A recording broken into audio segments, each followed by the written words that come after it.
আজকের ভিডিওর বিষয় হলো পানি পান করার 7টি সুন্নত। আমাদের এই ভিডিওতে আপনাকে স্বাগতম। আপনাদের সাথে আছি আমি মারুফ ইসলাম। আজকের এই ভিডিওটি অনেক গুরুত্বপূর্ণ, তাই অনুরোধ করব ভিডিওটি শেষ পর্যন্ত দেখার জন্য। বিশ্বজুড়ে চলছে তীব্র দাবদাহ।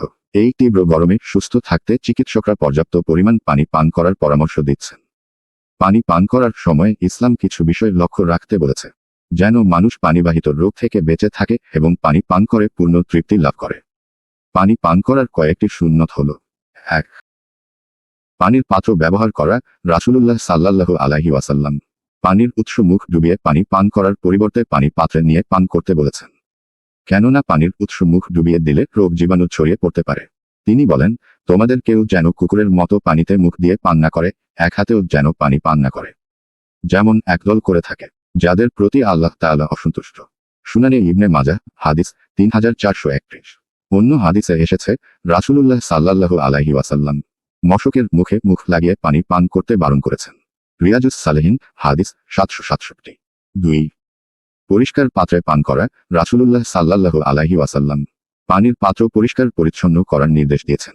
তিনি বলেছেন, রাতের বেলা পানপাত্র আন্দোলিত না করে, পরিষ্কার না করে যেন পানি পান না করে, তবে পাত্র ঢাকা অবস্থায় থাকলে ভিন্ন কথা। সুনানে ইবনে মাজাহ হাদিস 3431। 3. বিসমিল্লাহ পাঠ করা। রাসূলুল্লাহ সাল্লাল্লাহু আলাইহি ওয়াসাল্লাম বলেন, যখন তোমরা পান করো তখন শুরুতে বিসমিল্লাহ এবং শেষে আলহামদুলিল্লাহ পাঠ করবে। সুনানে তিরমিজি হাদিস 1885। 4. ডান হাতে পান করা। মহানবী সাল্লাল্লাহু আলাইহি ওয়াসাল্লাম বলেন, তোমরা বাম হাতে আহার করো না, কেননা শয়তান বাম হাতে আহার করে। সুনানে ইবনে মাজাহ হাদিস 3268। 5. বসে পান করা।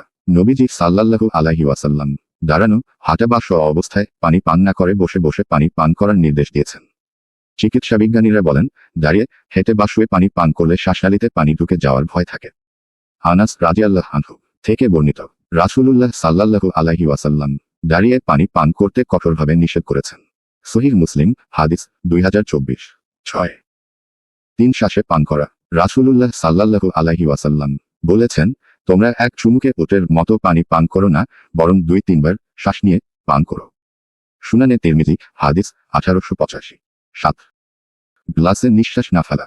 নবীজি সাল্লাল্লাহু আলাইহি ওয়াসাল্লাম বলেন, তোমরা পান করার সময় পাত্রে নিঃশ্বাস ফেলো না। সহিহ বুখারী হাদিস 154।